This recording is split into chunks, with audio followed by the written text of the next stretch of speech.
Thank you for joining Dr. Heather Ritchie, Dr. Tom Lindley, and myself, Johanna Weston, at the Deep Sea section of TechFest.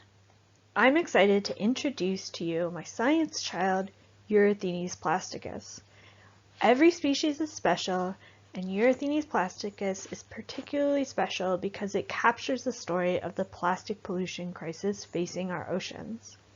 I hope to leave you inspired to do your part as environmental stewards. I'm a marine ecologist working on my PhD at Newcastle University. My research focuses on the scavenging amphipods who live at 6 kilometers and deeper in the Hadal Zone. I try to understand who lives there, like the supergiant in this video, and how does their low temperature, low food, and high pressure environment shape those communities. Let me introduce you to the star of the show, Erythenes plasticus, who I've had the privilege to describe and name as part of a unique collaboration with the WWF. Please enjoy this short film that we created about its discovery.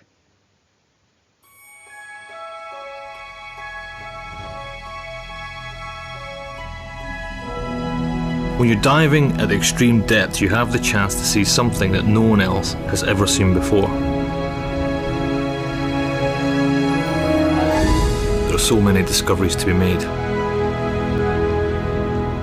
If you're lucky enough to find a new species, you get to give it a name. It's a big responsibility because the name you give has the potential to last as long as the species itself. To find the right name, it helps to ask a lot of questions. What makes this species special? Where was it found? How does it move? What does it eat? The name you give must be unique, something appropriate. It should be memorable. After all, the name will go down in history.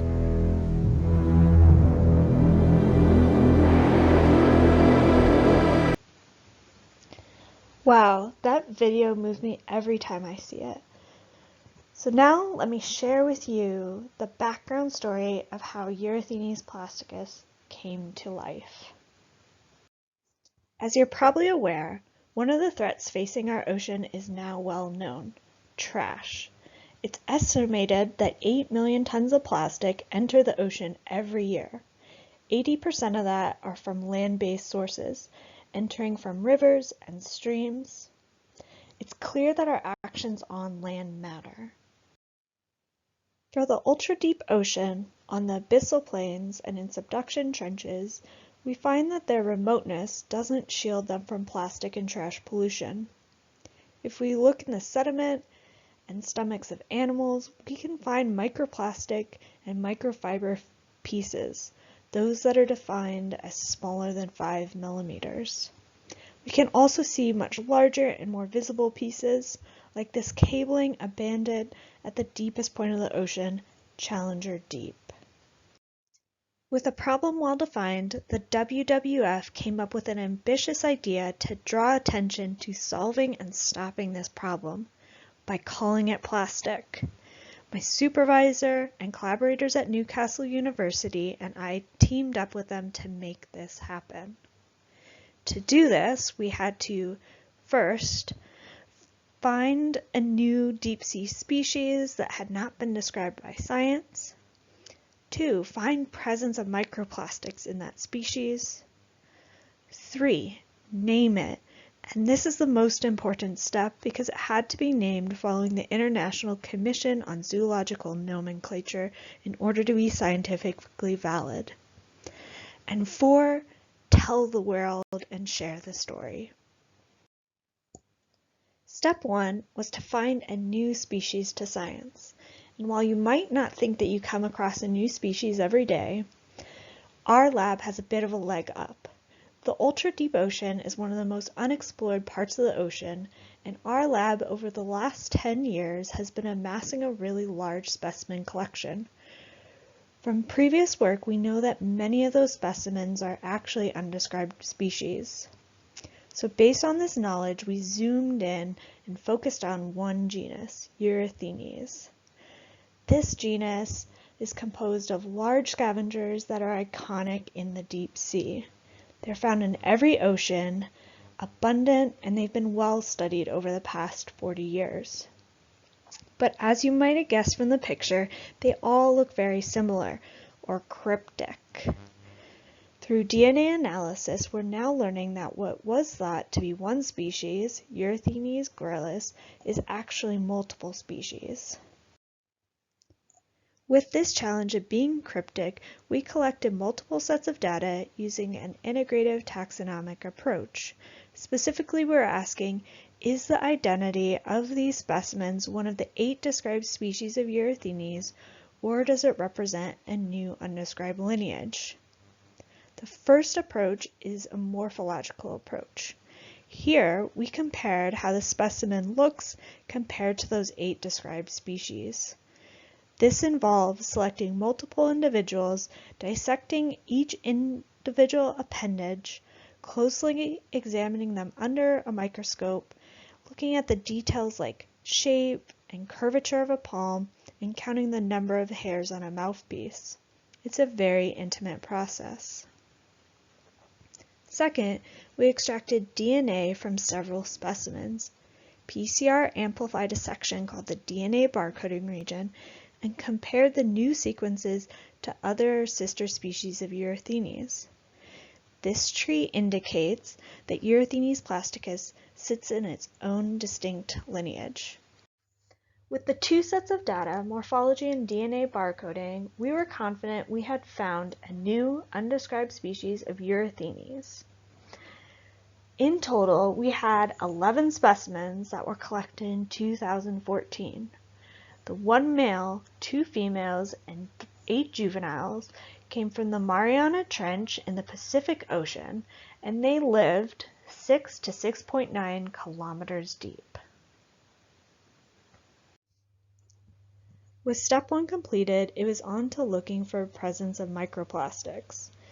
In 2019, our lab published a paper that showed that scavenging amphipods in hadal trenches ingest microplastics.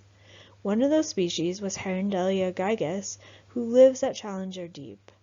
Alarmingly, every specimen of Herondelia gigas examined had ingested microplastics, with one individual having 8 pieces. Based on that study, we were sadly confident to find it in our new Erythenes specimens. To do this, we selected 4 of the 11 specimens, digested their hindguts, and examined for the presence of microfibers under the microscope. For this lab work, we worked in a plastic contaminant controlled lab. Any of the microfibers that we found, we analyzed them using a fancy machine called an FTIR to determine the chemical identity of the analyzed fiber. We found that the juvenile Erythenes from 6.9 kilometers deep in the Mariana Trench had ingested a microfiber. That microfiber was 650 microns long, and FTIR analysis showed that it was 84% similar to polyethylene terephthalate, or PET. In case you're not up on your plastic polymers, PET is the primary polymer in plastic bottles and one of the top 5 plastic waste items. This work indicates that while unknown to science, it was already impacted by us. Step 3 is to name the new species. So a species is a fundamental unit of measure in biology. While you might have a new species, you just can't name it.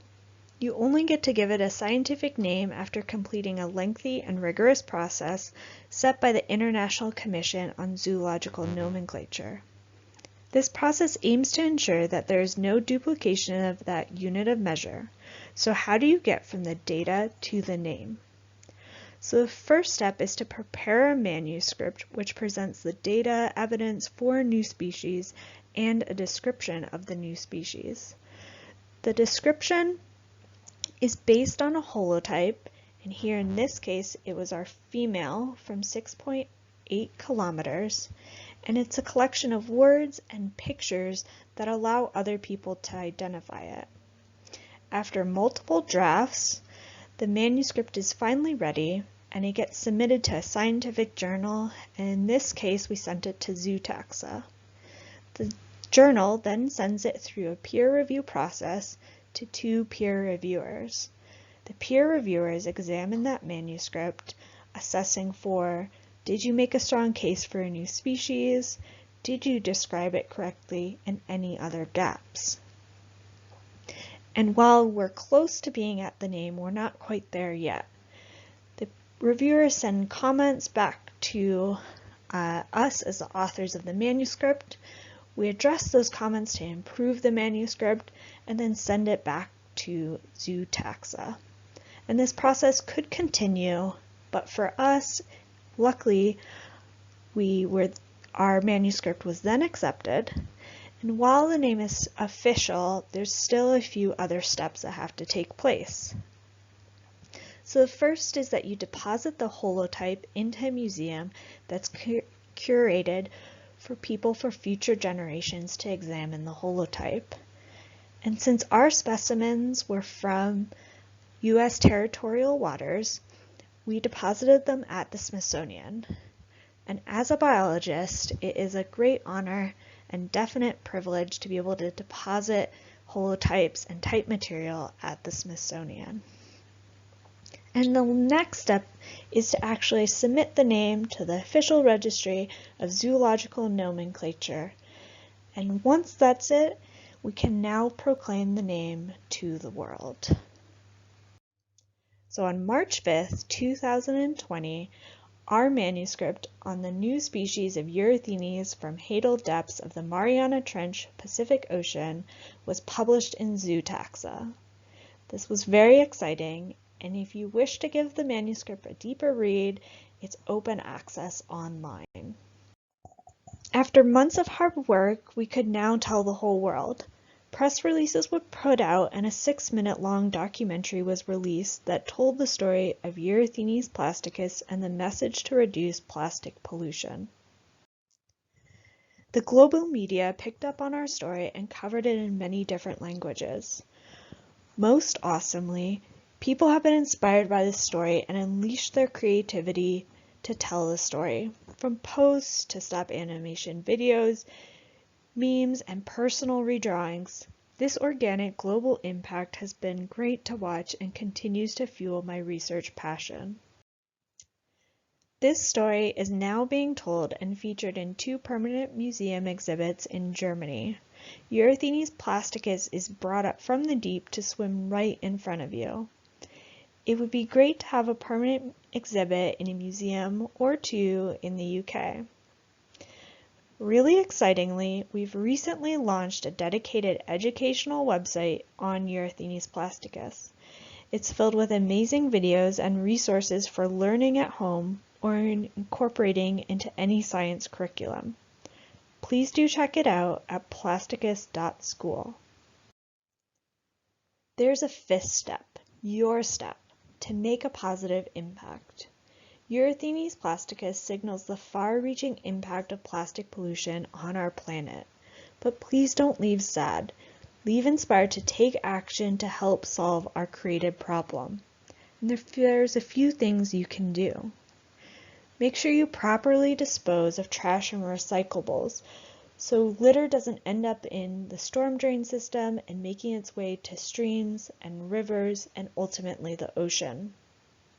Swap single-use items for reusables, like water bottles and coffee cups. Finally, speak up at the local, national, and even international level to change how we interact with plastic goods. I want to acknowledge the large team of people that work to tell the story of Eurythenes plasticus. It couldn't have been done without these wide range of skills. Thank you to TechFest for hosting this event, and thank you to you for coming and listening. It's been a pleasure to tell you this story. I hope that you're left inspired about deep sea research and enjoy the next talk.